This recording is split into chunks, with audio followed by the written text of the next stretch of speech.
తెలియజేస్తుంది. విందాం. काम होता था, लेक्चर देने के लिए मुझे एज ए वक्ता बुलाया जाता था। महिला दिवस का कार्यक्रम था, मंत्री भी आए हुए थे वहां पर, मुझे एज ए मुख्य वक्ता बुलाया गया। लेक्चर देने के बाद मंत्री जी ने कहा कि मैडम से मेरी मुलाकात कराना, इनको हम राजनीति में लेके आना चाहते हैं, अच्छा बोलती हैं। उन्होंने कहा मैडम राजनीति में आप आओगे? मैंने कहा मेरी कोई दिलचस्पी नहीं है राजनीति में आने की। उन्होंने कहा अच्छे लोग नहीं आएंगे तो कैसे बात बनेगी। आखिरकार मैंने पार्टी ज्वाइन సో कर ली। ఇప్పుడు ఏమంటుంది, బీజేపీలో జాయిన్ కాకముందు ముచ్చట చెప్తుంది.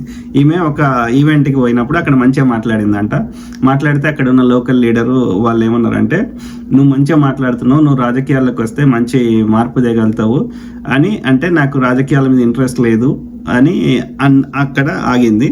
మళ్ళీ కంటిన్యూ చేద్దాం. 1 साल मैंने पार्टी में काम किया। कोई भी पार्टी दूध की धुली नहीं है, आपको बता दूं, हर पार्टी का यही हाल है। लेकिन जितनी बड़ी धर्माधिकारी उतनी बड़ी व्यभिचारी, ये बिल्कुल सत्य बात है। 1 साल पार्टी में रहकर मैंने जो देखा पार्टी का हाल, महिलाओं की जो स्थिति देखी और देखा कि महिलाएं